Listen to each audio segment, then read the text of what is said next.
Você acha que nascia ali, naquelas brincadeiras, o espírito do Boticário?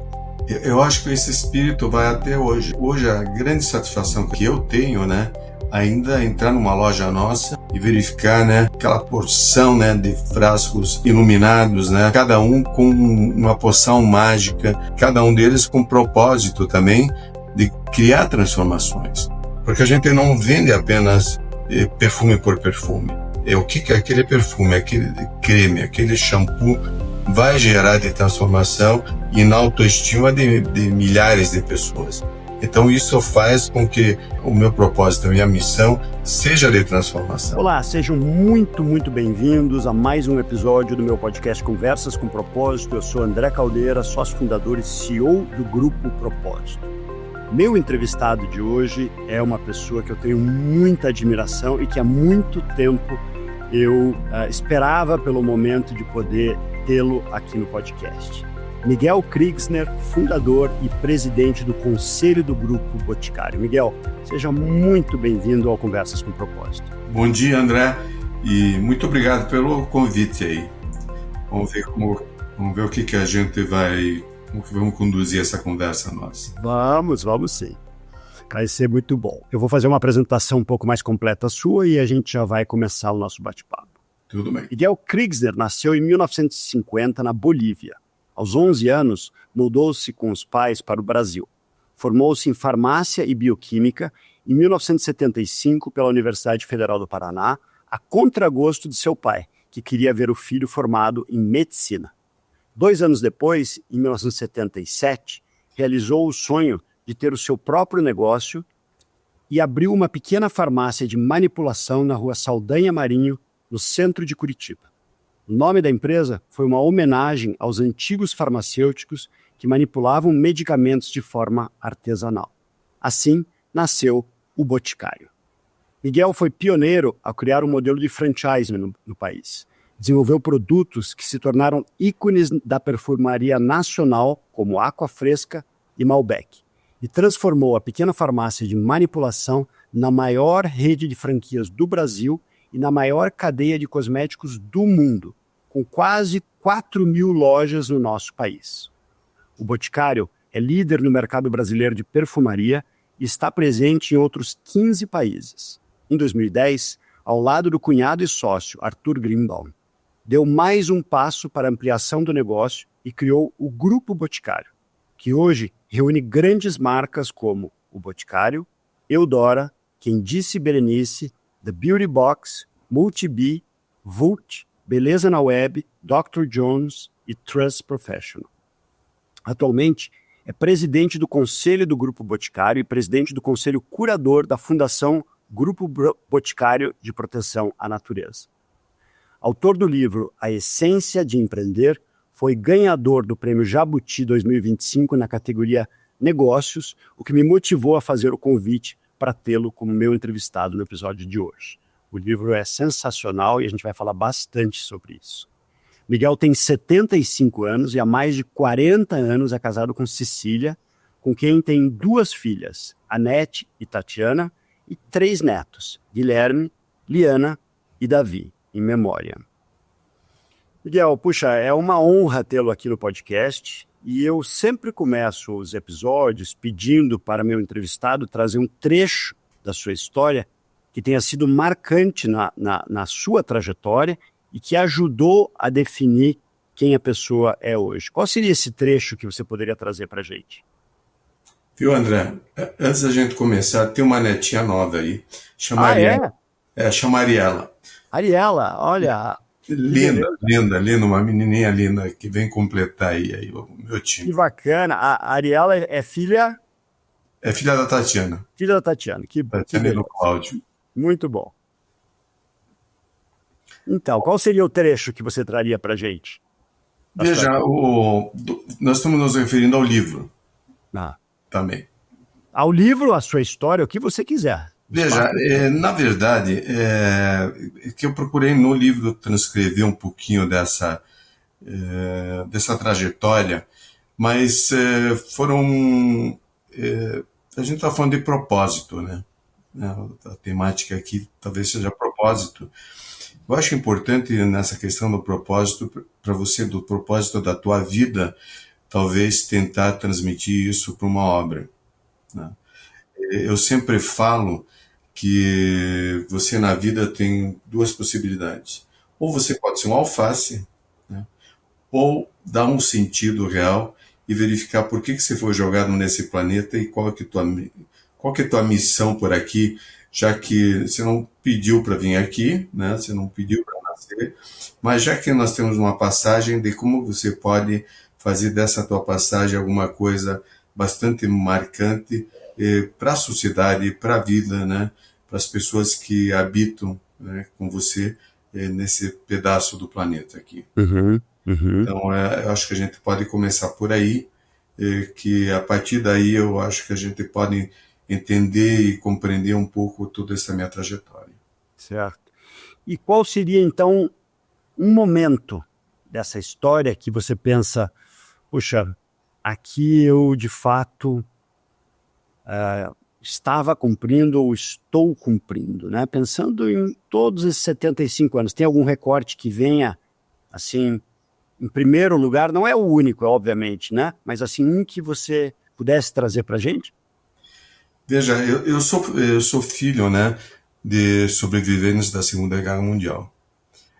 E eu fiz disso também um pouquinho, porque era alguma coisa que sempre mexeu muito comigo, e tentar, né, verificar como que, de alguma forma, eu posso transformar esse passado da minha família, de muito sofrimento, em transformar tudo isso, no lugar de ficar revoltado com tudo isso, de como que eu posso, dentro das minhas possibilidades, criar possibilidades de um país, parece um pouco arrogante, né? Principalmente de um Brasil melhor, né? De um Brasil de transformação, e mostrar de como que o meu trabalho pode ser, dentro de uma realidade brasileira, de ter um sentido para tudo isso. E de como, através do meu trabalho, ser um agente de transformação na sociedade em que a gente vive hoje. Uhum. Sabe que, lendo o seu livro, eu fiquei muito impressionado com a história do seu pai, cidadão polonês, nascido em 1910, e que, quando a Alemanha invade a parte oeste da Polônia, em 1939, portanto ele tinha 29 anos, seu pai é abrigado por um amigo não judeu que o esconde por 3 anos dentro de um depósito de milho na casa Sim, desse amigo, né? exatamente. Fugindo do pós-guerra e da perseguição aos judeus, emigrou para a Bolívia em 48, e essa história, de alguma forma, pelo menos na minha interpretação, mas eu queria ouvir você, ela é parte, então, dos pilares respeito às relações e consistência, que são valores fundamentais em sua forma de ver o mundo? Sim, principalmente quando você tem um passado de família, de pessoas que passaram dentro da tua trajetória. E eu lembro muito de cenas do meu pai, né? Meu pai às vezes acordava no meio de madrugada, pensando que tinha um monte de alemães atrás dele para matá-lo, né? Então são coisas muito fortes, e isso se tornou real, né? Porque quase 23 ou 24 pessoas da minha família foram assassinadas, né, durante a Segunda Guerra Mundial. Isso, queira ou não queira, você sendo um filho de sobrevivente disso, fica marcado dentro do teu ser, dentro até da tua genética, para futuras gerações, de tanto sofrimento. E hoje, né, sem querer entrar em política absolutamente, a gente vê um retorno a certas situações que, principalmente de antissemitismo, em que hoje eu me vejo em muitas situações muito semelhantes aos que meu pai e minha mãe viveram. Então, tudo isso, queira ou não queira, acaba moldando e vai te preparando para uma grande pergunta. Espera um pouquinho, já que estou aqui, que diferença que eu vou fazer? Muito importante essa pergunta, e a ação a partir da pergunta, né? Quer dizer, das respostas, colocar isso em prática, né? E tem um trecho no livro que você escreve sobre a sua infância e o quanto você gostava de brincar com caixinhas de grafite de lapiseira cheias de águas coloridas que reluziam pela luz do sol. Que cena é a coisa mais linda, né? Quando eu li, eu fiquei imaginando. Você acha que nascia ali, naquelas brincadeiras, o espírito do Boticário? Eu acho que esse espírito vai até hoje, sabe, André? Porque hoje a grande satisfação que eu tenho, né, ainda é entrar numa loja nossa e verificar, né, aquela, aquela porção, né, de frascos iluminados, né, e cada um com uma poção mágica, poção essa de transformação, seja pelas fragrâncias, né, que a gente, na verdade, é campeão, né, brasileiro e líder absoluto na área de perfumaria, e além de produtos diferentes, né, como shampoo, maquiagem, cremes, né, cada um deles com propósito também de criar transformações. Porque a gente não vende apenas perfume por perfume. É o que aquele perfume, aquele creme, aquele shampoo vai gerar de transformação e na autoestima de milhares de pessoas. Então isso faz com que o meu propósito, a minha missão seja de transformação. Não é apenas vender um cosmético, né? É o que aquilo efetivamente vai atuar na vida das pessoas. É uma história muito bonita, né? Mas eu queria então ir lá para o início dessa história, né? Queria que Sim. você nos contasse a história dos 70 mil frascos de vidro comprados diretamente de ninguém menos do que Silvio Santos. Essa história se tornou famosa, porque quando eu comecei a fazer perfumes, a grande dificuldade de você criar fragrâncias, é claro que está na fragrância, no conteúdo, mas principalmente também na embalagem, né? As pessoas dão uma importância muito grande ao invólucro, à embalagem do produto. E naquela oportunidade, quando eu comecei a fazer perfumes ainda dentro da Saldanha Marinho, né? Dentro onde o Boticário nasceu, numa rua que se conhece, uma rua bastante secundária de Curitiba, havia aonde que eu podia vender fragrâncias. E surgiu uma oportunidade em São Paulo de eu ser apresentado num grande estoque de embalagens de um projeto em que o Silvio Santos queria lançar na época uma marca de perfumaria e cosmética chamada Chanson, que né, chamava Chanson, e na época, por uma questão de estratégia, de voltar todo o seu financiamento à montagem os estúdios daquilo que seria o SBT, ele precisava abrir mão de uma porção de embalagem que ele havia feito.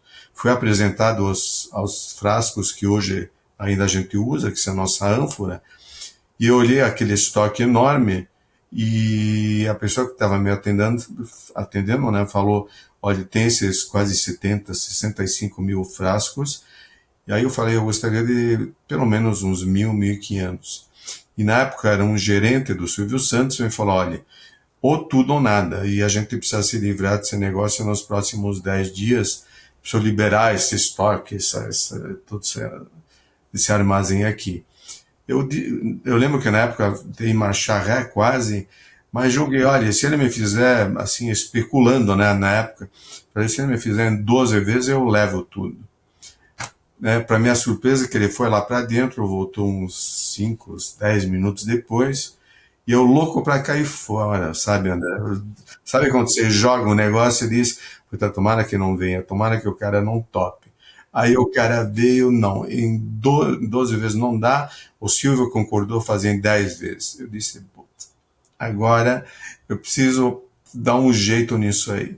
Eu só sei que a gente montou quase 2 caminhões que vieram para Curitiba, e eu fiquei pensando, né, se eu não conseguir pagar, eu faço uma carta bem triste e falo, caro Silvio, não posso ficar com tua mercadoria, estou devolvendo, desculpe os contratempos, blá. Mas eu lembro que na segunda ou terceira prestação, né, falando em prestação em forma mais antiga, eu consegui começar a pagar através de pequenos empréstimos que eu fiz, e só sei que aí o grande problema da minha vida não era vender perfume, mas começar a encher aqueles vidros de fragrância, e foi. E a única coisa que eu procurava era fragrância já de alta qualidade, caríssimas na época, né? Fragrâncias onde a essência era muito cara, mas eu sabia que a única forma de me colocar no mercado seria através da qualidade. E foi aí que o Boticário começou a se desenvolver.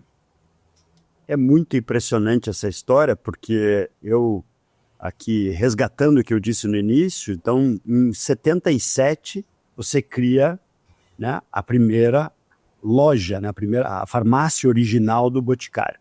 Essa história do Silvio Santos foi mais ou menos em que ano? Mas ó, isso aqui deve ser em quase 80. 80. Então vamos dizer assim, uns 3 anos depois, né? Uns 79, eu diria, É, quase. 2 anos depois. Então, 2 anos depois, você estava pensando em comprar uns 1.000, talvez 1.500 frascos, né?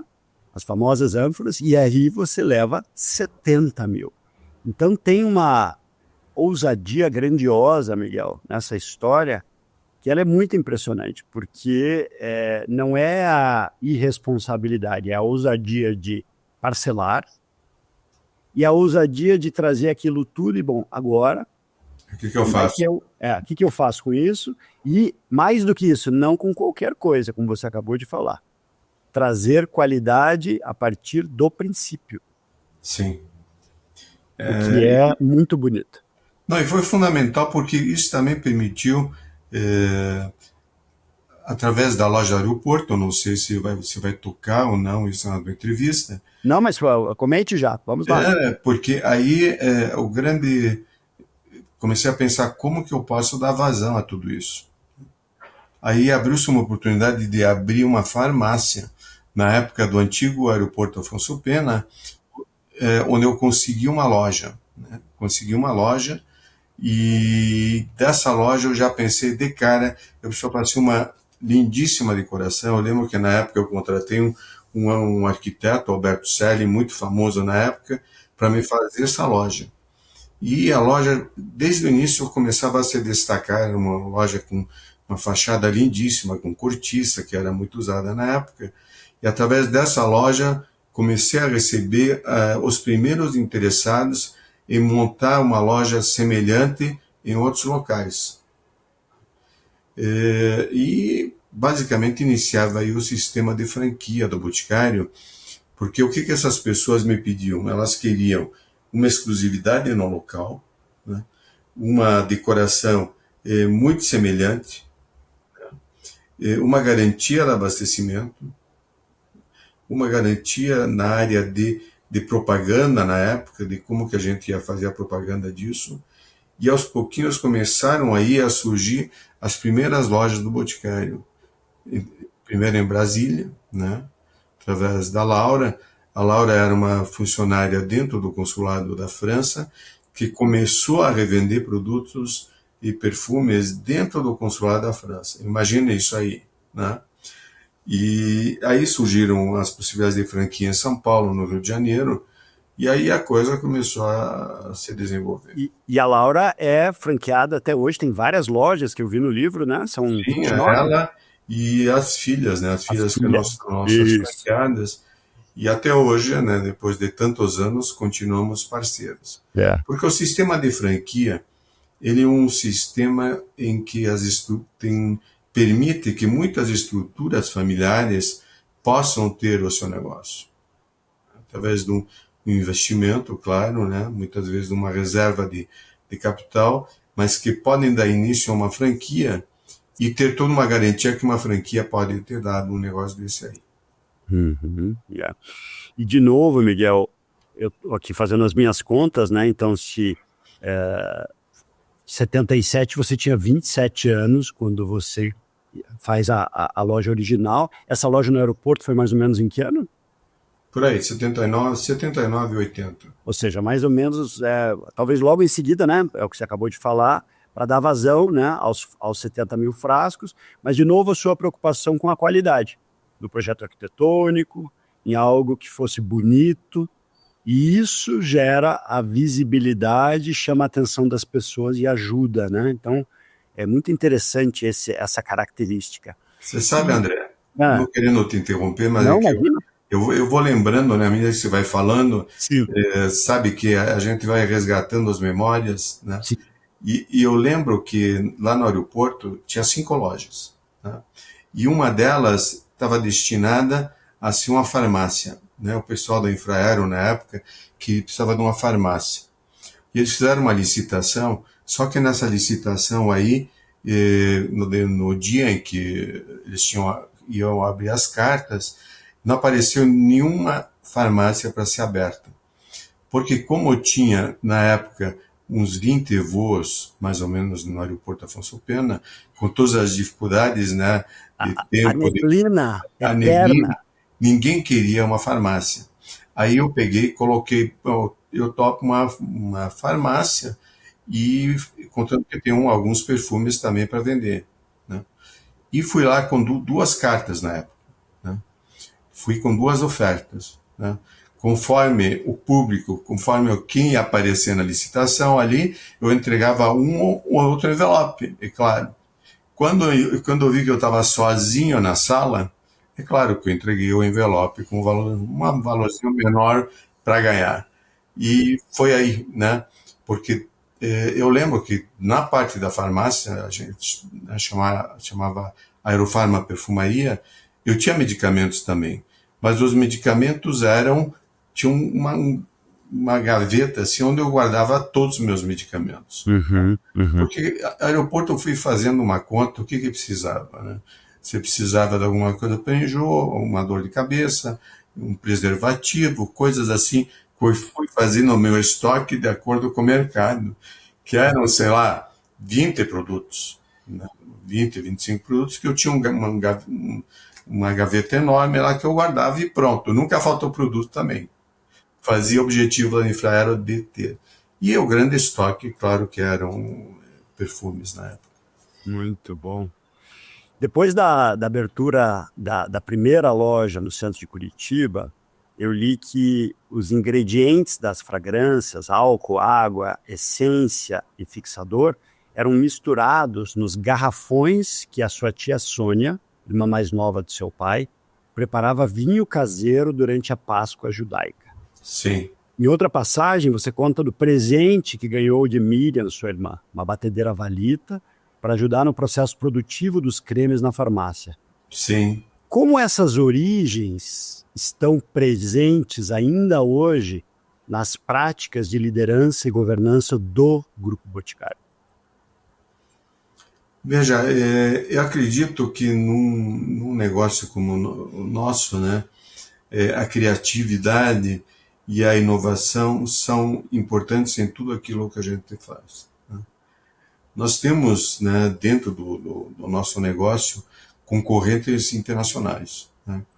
Hoje estamos dentro desse mercado acima de muitos concorrentes, né, dentro do nosso desempenho, mas são empresas multinacionais que trazem uma porção, né, de informações, de um know-how de multinacional, em que como que uma empresa brasileira pode se destacar ali, e uma empresa que começou com pouquíssimo capital.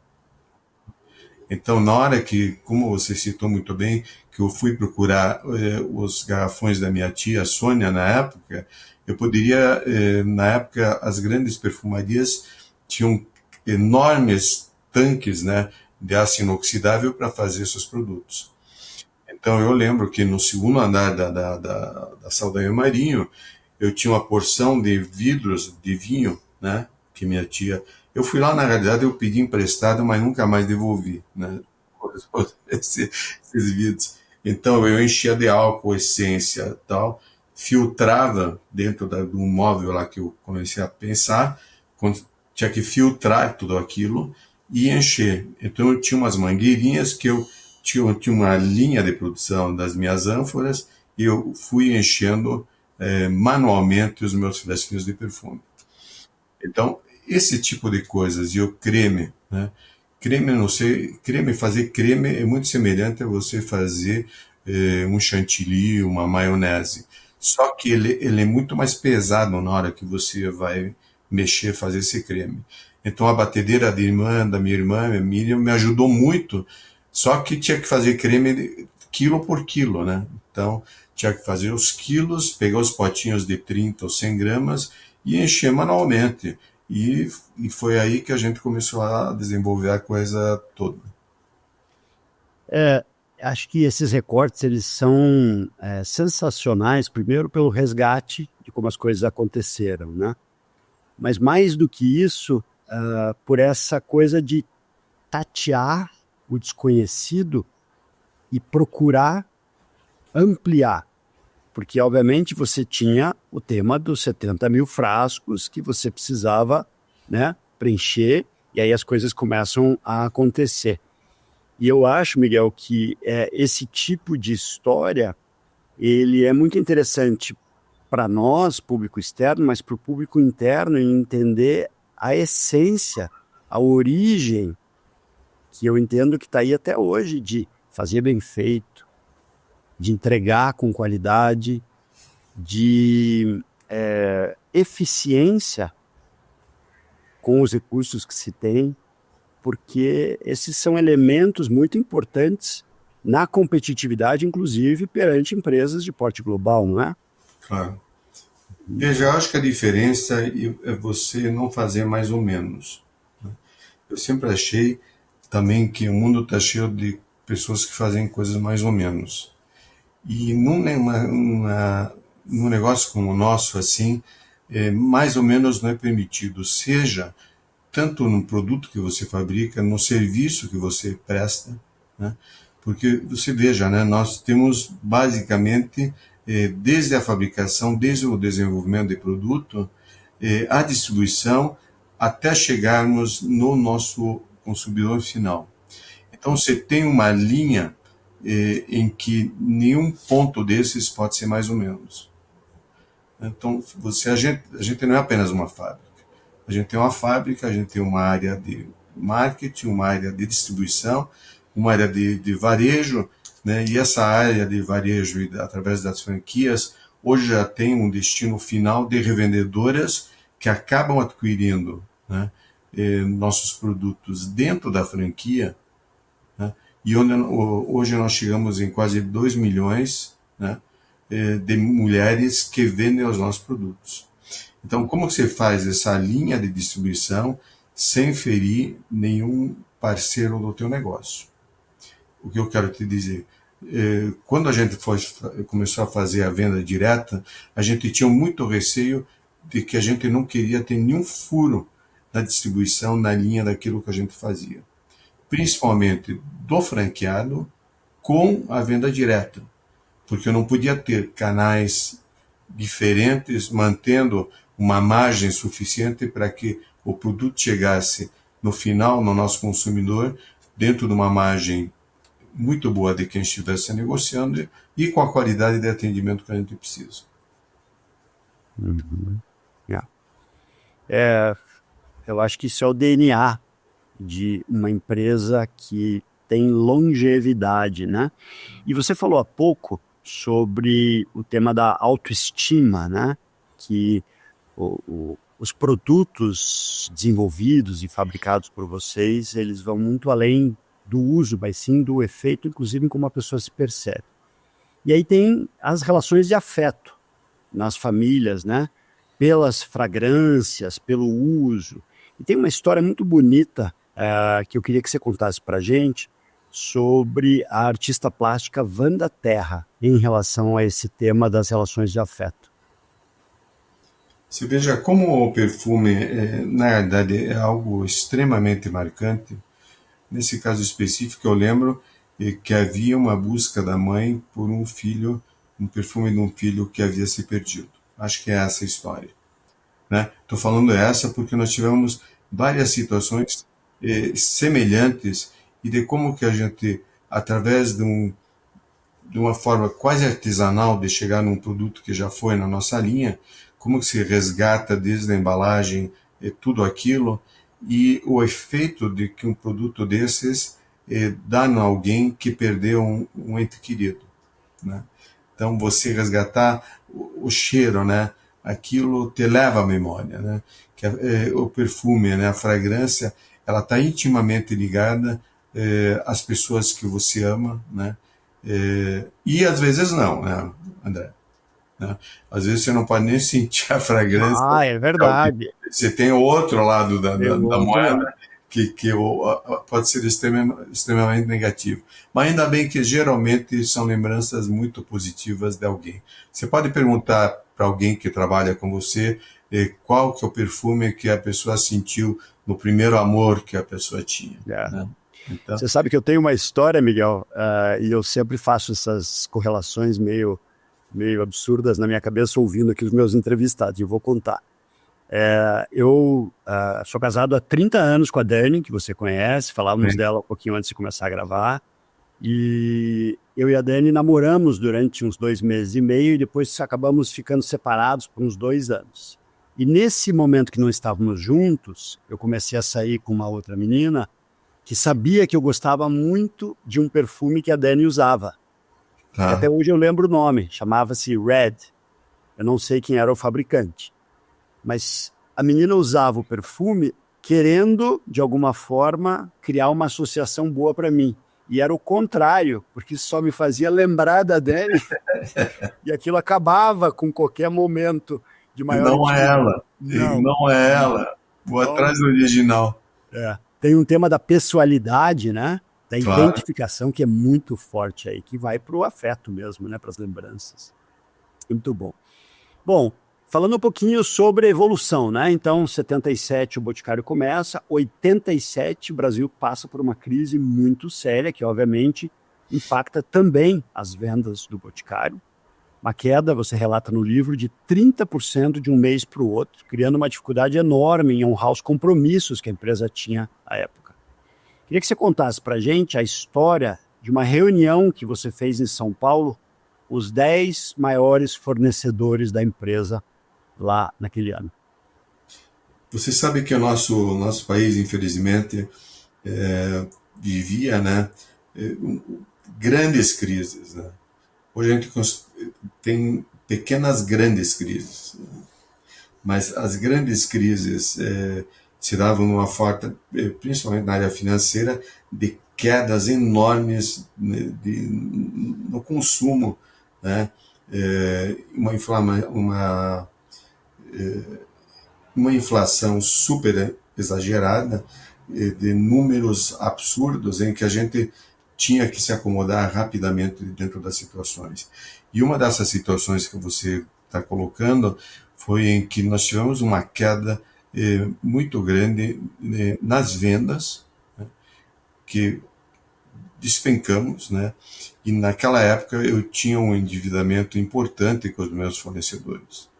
Então, não tinha recursos pessoais para cobrir isso, absolutamente, né? Então, eu lembro que reuni num hotel em São Paulo 10 ou 12 grandes fornecedores estratégicos da nossa linha, e numa reunião muito emocionante, né, eu falei que realmente eu não poderia cumprir aquilo e que eu levaria um tempo para colocar tudo em ordem assim que meu negócio ficasse estável. Eu precisaria um prazo para isso. E foi muito emocionante para mim, realmente foi tanto que eu relato isso como talvez uma das coisas que me ajudou muito, porque foi um ponto crucial dentro do nosso negócio.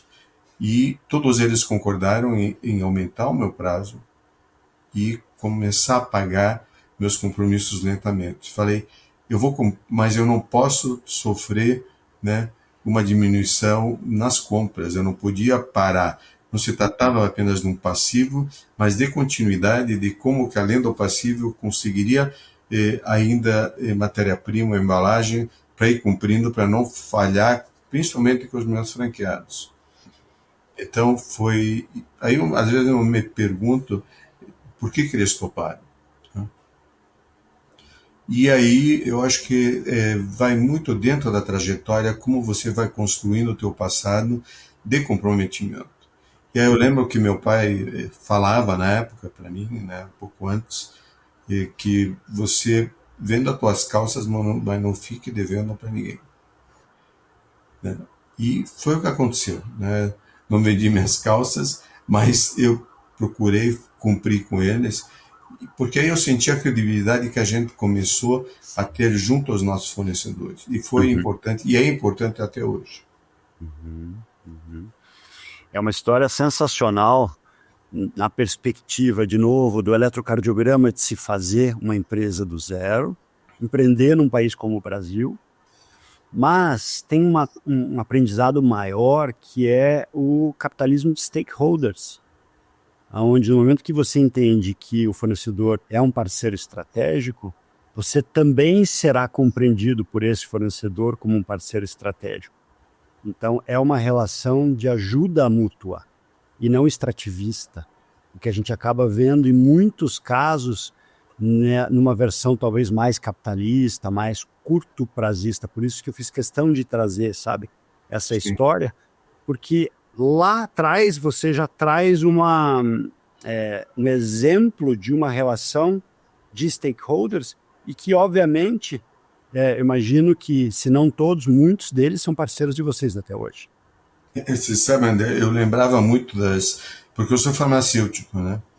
Então, em muitas oportunidades você acaba lendo parasitoses. Existem vários tipos de simbiose, né, nas relações, principalmente do mundo.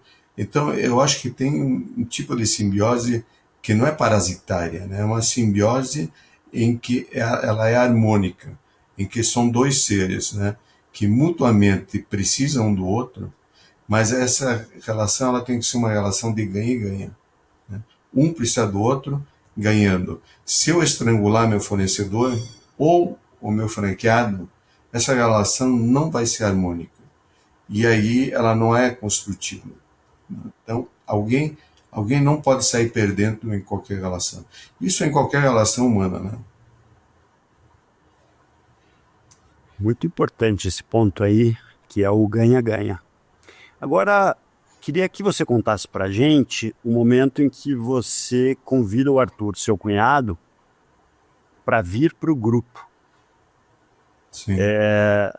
A relação entre vocês e o que te fez perceber esse potencial no Arthur. Olha, eu conheci o Arthur, né? O Arthur tinha acho que 12 anos por aí, quando eu comecei a namorar a Cecília. E eu sempre senti o Arthur, em primeiro lugar, um comerciante, né? Porque com 12 anos ele já emprestava, ele tem duas irmãs, né? A Cecília e a Beth, que são irmãs mais velhas, mas elas emprestavam algum dinheiro até para comprar a revista dele. Então, o Arthur, ele sempre foi um caixa seguro que ele emprestava, ele não dava o dinheiro para as irmãs, ele emprestava a curto prazo e elas podiam comprar revistas, enfim, os caprichos da vida, revistas novas na época. E quando eu comecei a namorar o Arthur, às vezes eu estava na sala, era um apartamento relativamente pequeno, eu namorava com a Cecília na sala, e o Arthur, a cada meia hora, ele entrava, né, na sala para dar uma conferida na irmã dele, se ela estava segura aqui das minhas garras ou não. Né? Então, eu sempre pensei, esse cara, do jeito que ele cuida da irmã, acho que ele pode ser um possível sócio meu, um possível parceiro, para eu começar a depositar nele, principalmente aquelas áreas em que eu tinha mais dificuldade. Certo. O Arthur é quantos anos mais novo que a Cecília? O Arthur é 8 anos mais novo. 8 anos mais novo. Mas, e daí, o Arthur é muito adepto à área financeira. Hoje ele evoluiu muito, ele está gravitando quase em todas as áreas, mas ele gostava de fazer aquilo que eu não gostava muito. Né? Eu sempre gostei muito da área de criação, de comunicação, da área, eu gosto muito de fábrica também. Né? Mas números, assim, eu sempre, não é que eu tive dificuldade, não tive amor àquilo, sabe? Sim. Todo mundo, né, até você, eu acho que cada um de nós se identifica muito mais com algumas áreas. Sem dúvida. E o Arthur me ajudou muito e me ajuda até hoje a dar uma cobertura muito bom nisso aí. Mas aí como é que foi? Você foi falar com o seu sogro para perguntar se poderia tirar o Arthur do negócio deles, né? Sim. E aí, e o seu sogro, o que disse? Porque meu sogro tinha uma loja na Generoso Marques, né? No centro de Curitiba. Trabalhava, ele saía às vezes da escola tal, e ia dar uma mão pro pai. Aí eu tive que falar com meu sogro que se ele permitia que o Arthur viesse trabalhar comigo. E, né, de uma forma muito generosa, ele me emprestou o filho dele. Acho que nunca se arrependeu também. É muito bonita essa história. O Arthur conta sobre essa história também na perspectiva dele no podcast, porque eu já tive o Arthur como entrevistado aqui também, aí só há vários episódios atrás, e é muito interessante esse recorte aí, que é muito peculiar da história da empresa de vocês, né? E aí, você, em determinado momento do livro, você fala da sua história com a psicanálise e o medo de ser engolido pelo monstro do trabalho. Sim. Como é que foi esse processo interno seu de fazer a sucessão para o Arthur em uma perspectiva mais pessoal, do Miguel mesmo, né? O momento onde você começou a pensar, puxa, salvo engano da minha referência, mas eu acho que eu estou correto, foi em 2008, né, que você faz, então, a sucessão. Você previu fazer em 2010, acabou antecipando. Mas eu queria que você contasse um pouquinho sobre o que se passava dentro de você em relação à psicanálise, monstro do trabalho e a esse planejamento da sucessão. Sabe que no desenvolvimento de uma organização como a nossa, se tem muitos momentos de como que você vai compatibilizar, né, uma vida de família, uma vida de crianças que vão vindo, né, uma vida com a esposa, né, com a tua parceira, com um negócio que exige cada dia mais dentro do teu, né, porque viagem, tinha que expandir o meu negócio. Tinha franquias pelo Brasil afora que tinha que inaugurar.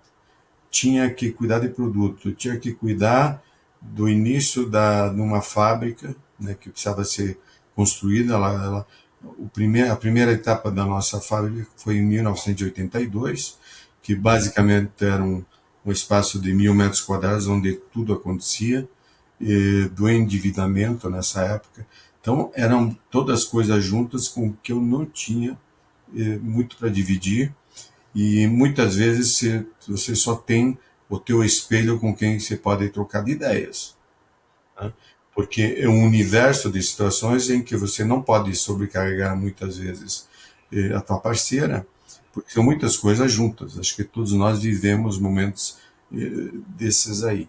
E a E aí, própria compreensão, né, Miguel? Que a compreensão sobre o negócio, ela traz a sua lente do que você está relatando e não necessariamente um olhar que vai ser complementar ou mais crítico, né, em relação aos desafios, né? exatamente. Aí eu comecei a fazer psicanálise, que me ajudou muito, né? Até quando eu falo isso, que às vezes eu tinha parece um dinossauro, um monstro correndo atrás de mim, isso é verdade, porque sabe quando você está numa cidade, chega uma hora que você quer olhar para trás e dizer de que lado que eu vou ser comido aqui, porque como que eu lido com tudo isso aí. E muito me ajudou. Naturalmente as coisas foram se organizando e a própria empresa vai se organizando. Porque a medida que se começa, quando você é um one-man show, né, você começa a ter os departamentos, você começa a dividir a empresa nas diversas áreas que uma empresa precisa ser dividida, muita coisa dessas foi sendo aliviada. Mas talvez até por uma característica minha, que eu fiz e ainda continuo fazendo, de um perfil um pouco controlador, de delegar e muitas vezes controlar e conferir se a coisa está sendo feita, né? Porque na hora que você delega, você tem que imaginar que as coisas vão ser realizadas como você quer. Mas isso muitas vezes acho que é na teoria, muitas vezes na prática eu vou lá dar uma sentida até agora como que a coisa está funcionando, né? Pode meia se confere. Mas isso faz parte do teu perfil e pronto, né? Mas daí, com a evolução do próprio Arthur, né, com o tempo, eu fui sentindo que o Arthur vinha evoluindo em passos largos, né? E à medida que ele foi assumindo outras áreas na empresa, eu tinha pensado, olha, eu quando, né, tiver 70 anos, eu quero enfim, está livre, quero me dedicar. 60 anos, né? Não 70, 60 anos. Quando eu fizer 60 anos. Sonho, né? Porque 60 anos, hoje em dia, ainda dá para trabalhar bem. Muito. Só que com 58, eu já pensei que eu podia, pelo menos, ter um vice-presidente, né? E que podia me acompanhar. E também tinha um lado, porque eu comecei a sentir que muitos dos meus franqueados começaram a ficar em idade um pouco mais avançada. Então, a minha demonstração que eu tinha que dar na sucessão do negócio servia também para os meus franqueados. Então, como que a minha sucessão podia até ser usada como um certo exemplo e como que eles também deveriam começar a se preocupar com esses aspectos. Porque dentro de um sistema de franquia, a franquia não é uma herança. Isso. Ela tem que ser trabalhada, o teu sucessor tem que ser suficientemente preparado para assumir, ou não. Ele não pode receber isso pronto. Certo. Né? Até pelo próprio sucesso do negócio. Então foi aí que lentamente o Arthur foi assumindo. E foi ótimo, foi ótimo. Muito interessante essa história, porque eu acho que qualquer processo de sucessão, mesmo um negócio de muito sucesso, ele requer a visão de médio e longo prazo, porque se colocado nas mãos erradas, mesmo de um sucessor da família, o negócio pode sofrer consequências sérias. Então, esse olhar de perenidade, de perpetuidade do seu negócio e o espelhamento para os franqueados é, de novo, o olhar sistêmico. Fato uma correlação com o que você falou lá atrás em relação aos fornecedores, ou seja, uma ampliação de visão olhando para os diferentes agentes. E como que você tem que soltar o osso também. Né? Isso. Que é muito difícil, porque uma empresa é quase como um filho teu, né? Onde você tem que ter uma confiança muito grande para quem que você está dando, muitas vezes, o trabalho de uma vida tua. Sabe que eu já, conduzindo projetos, né, para famílias empresárias, já vi situações onde o sucedido ele está torcendo para que as coisas deem errado, para que ele possa ser chamado como o salvador da pátria, né? Sim. E aí um outro comentário que você fez, que eu acho que é muito importante, você falou do One Man Show. Eu sempre digo que não existe super-homem ou Mulher Maravilha. O que a gente tem que acreditar é na Liga da Justiça, que é um conjunto de talentos, seja num bom conselho de administração ou num grupo de líderes, que vai trabalhar para o crescimento sustentável do negócio, né? Você tem que tirar a capa do super-homem. Isso mesmo. Bom, em 2008, então, acontece a sucessão para o Arthur, você com 58 anos, e aí tem uma passagem muito bonita que eu queria que você contasse para a gente, sobre o ritual da sucessão em si, com o livro das receitas originais dos primeiros produtos e a cerimônia das velas. Nossa, você leu tudo, hein, André? Eu li tudo, esse dia que eu me preparei. A gente queria dar um aspecto muito simbólico a essa passagem, e na verdade a gente tinha um receituário que é simbólico, que eu passei para ele, que eram meio que a receita do mago, né, das fórmulas secretas, Isso. etc. Mas a gente fez, na época, um ritual muito legal com velas. Então, todos ganharam velas, que eu acendi a minha vela, né, aí eu acendi a vela do Arthur, e o Arthur foi passando o fogo para as outras. Os outros eram os demais diretores da empresa. Diretores, sim. Sim. Né? De como que a gente fazia isso. E na época tinha franqueados também, se eu não me lembro, tinha franqueados. Certo. Porque a simbologia disso é que você pode notar, né, que na hora que você acende a vela com uma outra que você está segurando, né, o teu fogo não apaga. Né? A chama que você dá, você está ligando a chama, mas não está apagando a tua. Então acho que é um ritual muito legal, que você não está se apagando, mas você está proporcionando que o outro cresça também. Então, isso caracteriza muito bem uma sucessão, que você não está morrendo também. Você está ali, né, continuando, que pode passar mais do fogo se for necessário. Muito bonito esse momento. A cena é linda, por isso que eu tinha que pedir para você contar. E olhando para essa linha do tempo, a partir do momento que você faz a sucessão, você efetivamente conseguiu começar a trabalhar menos? Não. Você sabe que esse negócio de trabalhar menos é um conflito que eu tenho até hoje, né? Ah. Hoje eu estava com minha fisioterapeuta, vendo algum detalhe aí. Ela falou, doutor Miguel, mas ano que vem você vai trabalhar menos para a gente poder ter aulas mais regulares? Falei, não, ano que vem eu te prometo que eu vou conseguir abrir um espaço. E você sabe, André, é muito difícil, né, você, às vezes, se liberar um pouco mais com algumas atribuições, né? Hoje eu tenho para mim é bem claro aquelas poucas áreas que ainda eu consigo gravitar, que está muito, principalmente na avaliação de perfumes. Certo. Que eu gosto muito da área de perfumaria e dizem que meu nariz ainda é importante para a empresa. Então, o pessoal me mantém lá, entende? Sei. Até me jogarem fora, mas tudo bem. Mas eu gosto muito de projeto de fábrica, por exemplo. Gosto de mexer, de equipamentos. São áreas que me atraem muito e nós estamos preparando uma nova fábrica em Pouso Alegre agora, em Minas, que deve ficar pronto daqui 2 anos, mas eu já quero saber quantos tanques de aço inoxidável que vão ter lá. Então, isso continua. E também, né, André, quando você dedica uma vida, né, de quase 50 anos para alguma coisa, me falam, não, mas agora de repente o senhor pode jogar golfe, né?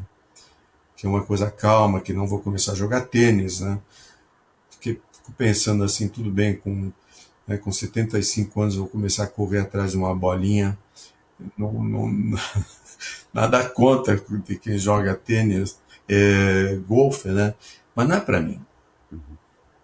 E eu acho que tem o gostar do que faz, e outra coisa que me ocorre é o quanto a sua figura é inspiradora para os colaboradores, para as lideranças, para os franqueados, para a organização como um todo.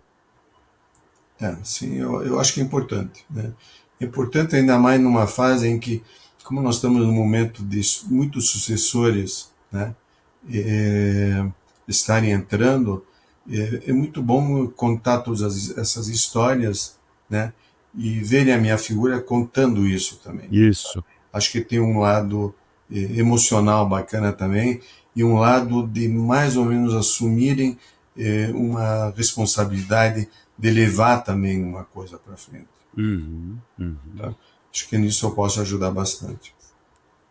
Quando a gente olha o tamanho do grupo hoje, né, Miguel, com tantas marcas, como eu disse no início, além do Boticário Eudora, quem disse Berenice, Beauty Box, Beleza na Web, Dr. Jones, Trust Professional, e o porte, né, a magnitude desse grupo, você imaginava que chegaria até aqui?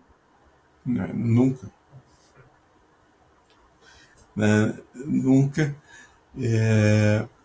Mas aí eu fico pensando, chegamos porque acho que a gente está fazendo muito bem aquilo em que a gente se propôs. E muitas vezes me perguntam, mas como o senhor vê o Boticário daqui 10 anos? Eu acho que o Boticário é cada vez maior, né? Desde que a gente siga muito bem essa essência que nos trouxe até agora. E aí, quando eu penso na essência, uma das palavras que a gente não falou ainda, mas que eu percebo na sua história, no livro e aqui nessa conversa, é a simplicidade. Quase a austeridade. E tem uma passagem que me lembrei agora, do quanto a Cecília, sua esposa, ela te ajudou a manter a simplicidade viva no seu estilo pessoal. Queria que você comentasse um pouquinho sobre isso. Eu acho que ninguém constrói tudo isso como a gente construiu e vem construindo sem ter um apoio fundamental dentro da tua casa, né? Porque eu não acredito muito, isso aqui é minha vida pessoal, isso aqui é minha vida profissional. Eu acho que isso não existe. E para um casamento feliz, isso aqui tem que estar muito bem integrado. E a Cecília, até pelo fato de ser irmã do Arthur e minha esposa, assim, em muitas oportunidades é bom ouvi-la, né? E a gente gosta muito de ouvi-la, né? Em certas situações em que você pode meio que ser conduzido até por impulso para outras coisas, assim, sempre a Cecília serviu e continua servindo com uma certa balança de equilíbrio dentro de tudo que a gente faz, né? E às vezes até uma visão mais crítica, que eu acho que muitas vezes é característica da mulher, né? De um lado mais amplo das coisas, né? Como homens, nós somos mais focados muitas vezes, né? A mulher, ela tem uma visão um pouco mais holística muitas vezes de certas situações. São 40 anos de casados, né?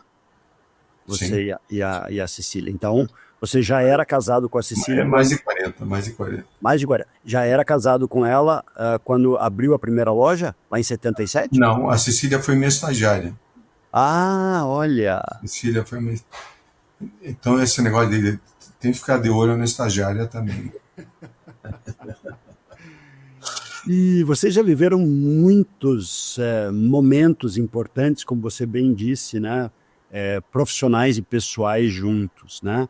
E no livro você faz uma menção a um momento muito delicado da vida familiar, para inclusive poder tentar aceitar a perda do seu neto Davi, filho da NET, em 2021. Por que você traz esse recorte tão pessoal no livro, Miguel? Veja, possivelmente dentro de uma vida, a coisa mais terrível que já me aconteceu foi a perda do Davi, né? Davi era uma criança maravilhosa, acometido de uma doença chamada glicogenose, né? Que é uma deficiência de uma enzima que transforma o glicogênio em glicose, em que, infelizmente, complicado pelo Covid na época, né? Acelerou muito essa perda que nós tivemos, e foi terrível, e hoje em dia, né, isso ainda está extremamente marcado dentro da nossa vida, né? Porque você pode imaginar. Hoje a gente, claro, tenta não superar, mas tenta ver o que a gente pode fazer no nome dele, né? Então, tem alguns projetos em que a gente tem trabalhado até em pesquisa sobre essa doença, para tentar, de alguma forma, minimizar essa doença em pessoas, né, em crianças que têm um problema semelhante. Isso tem nos ajudado, né? Tem um projeto em Israel que a gente está trabalhando, e agora também vou começar a fazer dentro do Einstein, dentro da área de pesquisa do Einstein, a gente investir em uma pesquisa bem mais profunda sobre isso. E na realidade eu acho que é uma doença que pode ser corrigida geneticamente, até, mas precisa de muito trabalho em cima. Até porque não existem muitos casos mundialmente onde a indústria farmacêutica também não tem, vamos dizer, um interesse nisso aí. Então você tem que procurar teu caminho aí, muitas vezes sem uma indústria farmacêutica apoiando isso em pesquisas. Muito obrigado por compartilhar esse momento tão pessoal, inclusive aqui no podcast. Se eu estou fazendo a conexão certa, a Ariela, então, é irmã mais nova do Davi, que faleceu em 21. Não, ela é irmã do Guilherme. Do Guilherme. Ok. Ele é irmão da Liana, que fez agora, está fazendo 12 anos de idade. Certo. Eu queria fazer uma última pergunta para dentro desse bloco, e a gente vai em seguida para perguntas gerais que eu faço para todos os entrevistados, Miguel. Que conselhos você daria, com a experiência e bagagem que tem hoje, para o Miguel lá atrás, com 20 e poucos anos de idade, quando estava começando o Boticário? Veja, muitas vezes, à medida que você está num negócio que vai evoluindo muito rapidamente, você acha que você é um super-homem e tua capacidade de empreender pode se dar em outras coisas. Você fica muito... Está sobrando um pouco de dinheiro, o meu negócio principal não posso pegar uma parte disso e me dedicar, pelo menos, para iniciar outras coisas. Então, o que aconteceu comigo não quer dizer que sempre acontece, mas a minha experiência é que você não pode usar muitas vezes a tua vivência, a tua prática, né, tudo um passado para emprestar para um outro. E onde que principalmente foi um grande problema que eu vivi foi no shopping estação, que você conheceu. Está no livro, inclusive. Eu resolvi investir dentro do negócio de shopping, porque achava que Curitiba podia ter um shopping diferenciado, um shopping de lazer, e junto com esse shopping de lazer, eu criei o centro de convenções, que na época era um centro de convenções em que eu consegui um trabalho junto com a Embratel para fazer esse shopping. E foi uma tragédia, né? Foi uma tragédia geral. Eu perdi muito dinheiro com isso. E muito porque, por exemplo, um centro de convenções, que até hoje Curitiba não tem um centro de convenções à altura que era aquele. Tenho a impressão que você chegou a conhecer. Cheguei, fui várias vezes. Então era super moderno, do ponto de vista acústico, do ponto de vista de temperatura, de tudo. Era um centro de convenções de primeiro mundo que eu tinha analisado o que Curitiba precisava. Então, do ponto de vista de hotelaria, de funções, de negócios que rodam em volta de um centro de convenções, peguei um projeto desses, apresentei na prefeitura de Curitiba que eu precisava urgentemente de um recurso, né, para me ajudar naquilo, né, pelo menos nem que fosse para cobrir as despesas, e eu recebi uma negativa enorme. E eu fiquei muito magoado na época, porque eu tinha que vender aquilo, né, perder um recurso. O próprio centro de convenções ficou mais um ano funcionando, um ano e meio, uma empresa francesa pegou aquilo, mas foi destruído, né? Foi destruído totalmente, e hoje Curitiba continua não tendo um centro de convenções de altura.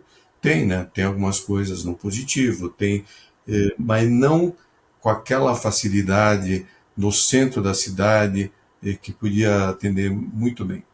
Enfim, aprendi que deixa eu fabricar meus perfumes e não me meter em outros negócios. Eu acho que tem um aprendizado muito importante que, mesmo na sua trajetória, um empreendedor, empresário de tanto sucesso, existem fracassos.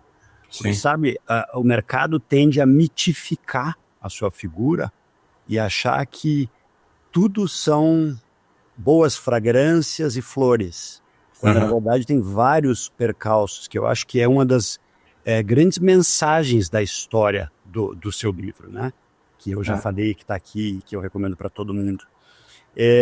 Você mas, imaginava... André, Oi. Viu, André? Mas muitas vezes tem que chorar 3 dias e vambora. E levantar e... Sabe, eu sempre fui... Eu não quero ter na minha história assim, eu deveria, né? Eu poderia, esse poderia, deveria. O futuro do pretérito. Mete as caras e enfrenta dentro da possibilidade do risco que você tem, mas tem que fazer. Tem que fazer. Se não vira um velho contador de história de fracasso. E você imaginava que ganharia o Jabuti, Miguel? Absolutamente. Eu nem sabia que ele estaria concorrendo, porque como são as editoras que apresentam as obras, eu não sabia, nem sabia qual era o mecanismo, né? Mas a Companhia das Letras apresentou isso para um negócio, uma comissão que julga isso. Aí me falaram que eu estava nos 10 finalistas, falei, foi a primeira surpresa. Aí me veio a notícia que eu estava nos 5 finalistas, que eu devia ir para o Rio de Janeiro, porque ia ser a decisão, a entrega final. Aí eu fui para o Rio, né, no Teatro Municipal do Rio de Janeiro, ali, descrente ainda, né, mas sempre com aquela esperança. Quando falaram o meu nome, André, a Cecília estava do meu lado, fala, vai lá, é você, né? Então, foi uma emoção muito legal. Que lindo, que lindo. E da onde a ideia de escrever o livro? Eu fui colecionando muitas coisas que foram surgindo e falando do Grupo Boticário. Muitos artigos em revista, etc. Mas eu lia tudo aquilo e via que tinha muitas coisas ou supervalorizadas ou outras não, né? Aí eu pensei algumas vezes, sabe o que, eu vou contar minha história, né? E para contar minha história, eu achei que, na época, eu contratei uma ghostwriter, Aham. né? Ariane Abdala, que eu aconselho, que trabalhou comigo, muito legal. Conheço a Ariane. Conhece a Ariane? Uhum. É muito bacana, né? Uhum. E simplesmente marquei com ela 40 pessoas em que ela deveria entrevistar. Ela entrevistou ela e mais 2 ou 3 pessoas, foram entrevistando, juntando tudo isso, conferindo, né, comigo e falando e tal, até que a gente conseguiu montar um livro em que eu queria que fosse um livro de fácil leitura, sem entrar durante muitos capítulos em coisas assim que fossem até cansativas para o leitor. Tentasse conciliar isso e apresentar o livro, eu acho que ficou muito bom. Muito bom. Excelente, meu caro. Bom, vamos partir agora para a segunda parte, que é uma parte mais curta aqui desse podcast, onde eu faço perguntas comuns a todos os meus entrevistados, tá bom? Então vamos lá. Complete para mim a frase a seguir. Propósito é? Propósito é você procurar na vida, né, uma razão da tua existência. Muito bonito. 2 ou 3 palavras que nos ajudam a entender o seu propósito pessoal. Acho que amor, perseverança e reparação. Reparação? Reparar. Eu acho que você tem que ter a capacidade de reparar, perdoar os erros, né? E tentar muitas vezes arrumar, né? Porque nada do que você faz tem que ser definitivo, né? Você sempre tem que ter a humildade de reconhecer as suas falhas e tentar arrumar muita coisa. Que coisa mais linda. Sabe que já são mais de 50 episódios aqui e ninguém tinha falado na palavra reparação. Muito lindo. Além do Shopping Estação, um grande erro, então, e aprendizado em sua carreira. Já falamos um pouquinho sobre o shopping, mas pensando na trajetória do Grupo Boticário, algum outro que você elencaria? Não, mas eu tenho, dentro das coisas que você vai me perguntar, tem outras coisas que eu gostaria de completar. Mas erros, né? Não me lembro. Parece arrogante, mas não é que tudo que eu fiz foi certo, sabe? Mas eu acho que eu tenho, não sei, uma capacidade, minha mulher que me fala assim, de muitas vezes eu não recordar as coisas ruins que me aconteceram. Ela fala, pô, Miguel, aconteceu isso, ou se lembra daquele fulano lá que te fez não sei o que, pá, pá, pá. Eu tenho uma capacidade talvez de perdoar ou de passar por cima de muita coisa. Talvez seja a reparação na prática. Reparação, eu acho que não tenho lugar no meu cérebro para ficar guardando coisas muito, muito ruins. Acho que você acaba perdendo neurônios aí em coisas negativas, sabe? Se você pudesse convidar qualquer pessoa no mundo, viva ou já falecida, por uma refeição e uma boa conversa? Quem seria e por quê? Olha, tem um amigo nosso, né? Um amigo que eu já conhecia, mas não com a profundidade, que foi do Lira, né? Eu tô assim até envolvido com um projeto com ele. Eu acho que o Brasil precisa de pessoas com a capacidade de tentar mudar, né, as coisas, né? E admiro muito o trabalho dele. E é uma pessoa que eu tenho o prazer e as oportunidades que eu tenho de conversar com ele são muito boas, né? De arrumar, porque ainda mais quando se vive num país onde se vê tanta politicagem, tanta coisa que infelizmente parece que a gente não aprende, né? Ter pessoas altamente positivas com a capacidade de tentar mudar é muito bom. E do ponto de vista internacional, assim, quem não, infelizmente não chamaria hoje, eu tenho lido muito e tenho tentado entender melhor a capacidade do Churchill. Do Churchill, pela grandiosidade de mudar um cenário mundial, né? Eu não sei se teve a oportunidade de visitar, em Londres tem um espaço onde o Churchill viveu durante a Segunda Guerra Mundial, e é um espaço, quando estiver, vale a pena, onde ele foi e bolou toda a mudança, né, de uma Inglaterra que estava sendo destruída pelos alemães, né, com bombardeios, e a capacidade de se carabolar, e através de um discurso, que foi o grande discurso do Churchill, mudar a motivação de um país inteiro para ir para frente. Então, admiro muito. Que beleza, hein? Imagine uma mesa com Edu Lira, Churchill, Miguel Kriegsner. Eu ia pedir para... Será que eu posso ficar na pontinha ali só ouvindo? Com certeza, André, o que eu conheço de você, com certeza se ajuda bastante. Sensacional. Uma memória especial de sua vida, um momento que você gostaria de poder reviver.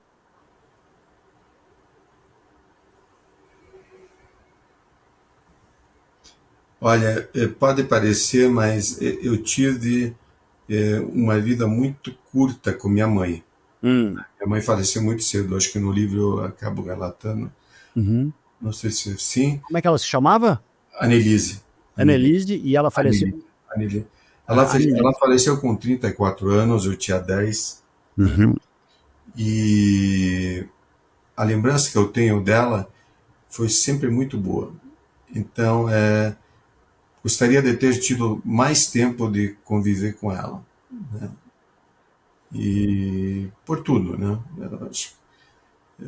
Acho que no livro eu falo muito até dos teatros de bonecos, dos teatros de fantoche, que eu até hoje sou fissurado nisso. Às vezes a criançada não dá nem bola, eu fico ali olhando os teatros de animação, né? Quantas apresentações do Dr. Botica eu não vi no Shopping Estação com os meus filhos. Então, eu fico babando que nem criança quando tem teatro de animação, ou de fantoche, ou de marionetes, né? Mas talvez ter vivido mais com ela. Qual o melhor ou o pior conselho que você já recebeu? Eu me dava muito bem com o meu sogro, o pai da Cecília.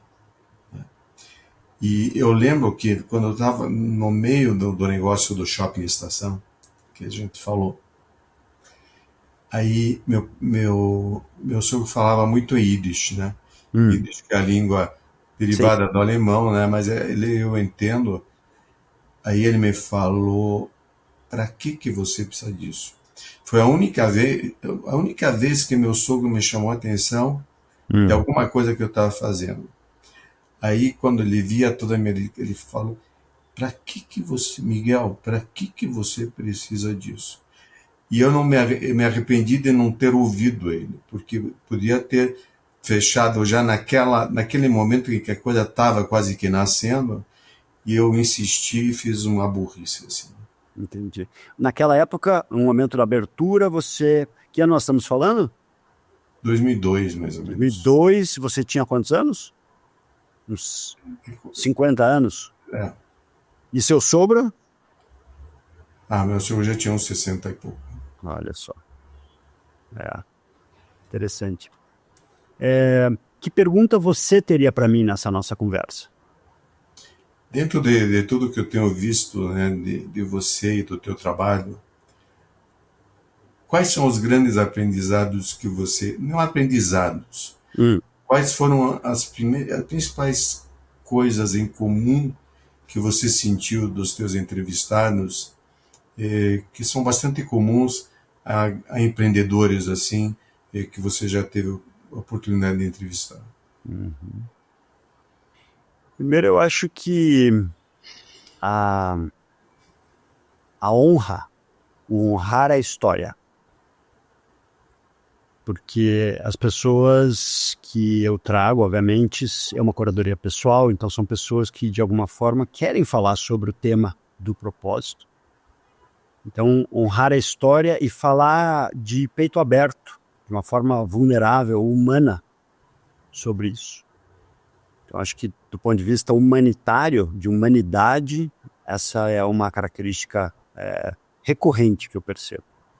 Inclusive em momentos de emoção. O próprio Arthur, quando eu entrevistei aqui, ele falou: André, olha, eu acho que eu passei do ponto, eu estava muito emotivo e etc. E eu acho que é muito interessante, as pessoas olham, né, pro Arthur, o Greenbaum, o Boticário, tal, se emocionando, e aí elas se lembram, né, somos todos seres humanos antes de tudo. Então acho que esse é um primeiro ponto. E o segundo é a capacidade de acusar o golpe quando as coisas não dão certo e levantar da cama um tempo depois, como você disse, que é bom, dado o cenário, o que eu posso fazer a respeito? E como eu vou lidar com isso?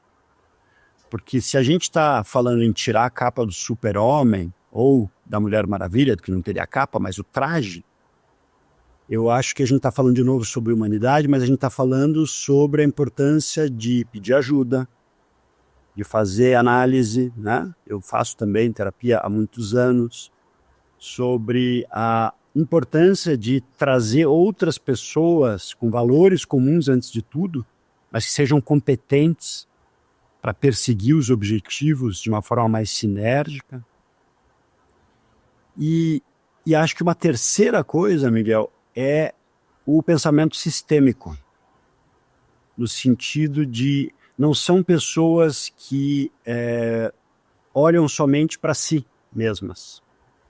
São pessoas que, obviamente, entendem aquela máxima de, puxa, num cenário de despressurização de cabine, eu preciso colocar a máscara antes em mim mesmo para poder ajudar os outros, senão todos nós podemos perecer no caminho. Mas eu não fico com a máscara somente em mim. Eu passo a colocar em várias outras pessoas. E isso eu vejo em empreendedores de sucesso, em líderes que têm propósito, em organizações que têm esse pensamento sistêmico. E eu pessoalmente acredito que esse é o caminho. Sim. Porque não existe o salvador da pátria. E quem se acha dessa forma ainda vai sofrer, porque no momento de contemplar ou de encarar a sua finitude, ele vai ter deixado o seu próprio projeto ou negócio à deriva, sacrificando, portanto, o filho, que seria a empresa, o projeto que quer que seja. Muito bom. Muito bom. Muito obrigado por poder compartilhar isso, que é algo realmente muito legal, né? Porque eu acho que a quantidade de pessoas com quem você tem essa troca, todo mundo tem alguma coisinha para colaborar. Exatamente. E uma coisa interessante que começou a acontecer é que as empresas de PR, né, de relações públicas de São Paulo, agora vêm me procurando para apresentar seus CEOs para serem entrevistados aqui, né? Ah, legal. E eu, obviamente, faço um trabalho de curadoria, que eu quero conhecer essas pessoas para ver que história é essa que eles acham que pode ser contada. Porque, de novo, não é... Aqui a gente não fica falando sobre market share, sobre novos produtos, sabe? E sim sobre as histórias das pessoas. De novo, as conexões humanas, né? Por isso que seu livro me impactou tanto. E o André, eu cometi um erro apenas na idade do meu sogro aí, que ele tinha 20 anos mais ou menos de diferença comigo. Então ele já tinha uns 70 e poucos naquele momento. Exatamente, só para registrar. Não, tranquilo. E qual seria um livro marcante na sua vida que você poderia citar aqui pra gente e por quê? Eu até pensei muito nessa tua pergunta, né? Naturalmente tem os Sapiens, né, do Yuval Noah Harari, Harari. mas eu estou lendo um livro que eu tenho esse aqui, não sei se você conhece. A Guerra contra o Ocidente, não conheço. Guerra contra... Trata bem por que isso está acontecendo hoje, né, entre Ocidente e Oriente, né? Todos os movimentos, existe uma explicação a isso, né, que vai desde a supremacia branca. Vale a pena você dar uma olhada nesse livro. Muito bom. E é bom porque ele analisa, sei lá, a China, o que está acontecendo aqui. É um livro fácil de ler, em que você pode até ler. Eu leio ele quando eu estou no avião, sabe? Acabo lendo um capítulo dele, mas é muito bom. Você segue viajando muito, Miguel? Menos um pouco, mas volta e meia. Que como minhas filhas moram em São Paulo, então estou tentando dividir hoje meu tempo com Curitiba. Para ficar perto dos netos também, né? Sejamos francos. Mas tem que ser agora, né, André? Isso. Senão depois não vão me dar mais bola. É verdade. Isso agora, enquanto dá para curtir eles um pouquinho. Se você tivesse poderes mágicos por 1 minuto e pudesse mudar uma única coisa no mundo, o que você mudaria? Uma coisa que está me afetando muito hoje, e é essa questão política, principalmente, da questão da guerra no Oriente Médio, sabe? Em que me afeta como judeu, né? De tentar uma paz, que exista ali uma paz, né? Que exista uma situação em que pessoas, menor número de pessoas, acabem perdendo a vida por uma grande idiotia e uma falta de consciência do que realmente está acontecendo ali. Sabe? Existe uma guerra de mídia aí que me incomoda muito e fico, puta, o que eu poderia fazer para minimizar isso? E ter uma grande amizade, né, de povos que têm um passado em comum e poderiam conviver melhor. Então, são todos seres humanos, né? Exatamente. Como que daria para arrumar um pouco isso? E algumas palavras que podem ajudar a descrever o que você almeja para o restante da sua vida. Que tomara seja ainda muito longa. E eu não estou lhe fazendo essa pergunta pela sua idade, mas sim pensando em o tempo que todos ainda temos, o que você almeja fazer com esse tempo que ainda tem. Olha, desejar sempre que meus sonhos sejam maiores que minhas memórias, sabe? Então, permitir que eu continue sonhando e enquanto eu tiver minha existência aí de uma forma boa, né, desistir. Coisa mais linda essa frase, que é inclusive como você finaliza o livro também, né? Eu gosto muito dessa frase porque ela transmite um pouco daquilo que eu realmente sinto. Linda, linda. E para a gente finalizar, uma frase, uma passagem, uma mensagem que é marcante em sua vida. Eu acho que já usei ela, mas eu acho que é amar. Acho que é amor. Né? Eu acho que a capacidade de amor em tudo aquilo que você faz e em tudo aquilo que você transmite, né?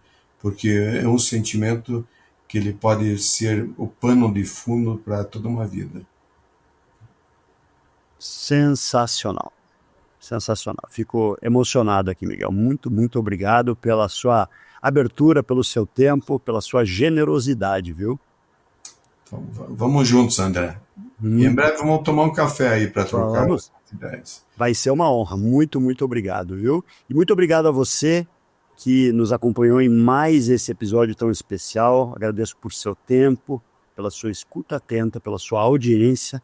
Se você gostou, eu peço que você curta, comente, compartilhe. Vamos juntos, assim como vimos nesse episódio, ecoar mais diálogo, mais propósito, mais inspiração. Muito obrigado e até Obrigado a você. Obrigado. Um abraço, Miguel. Abraço.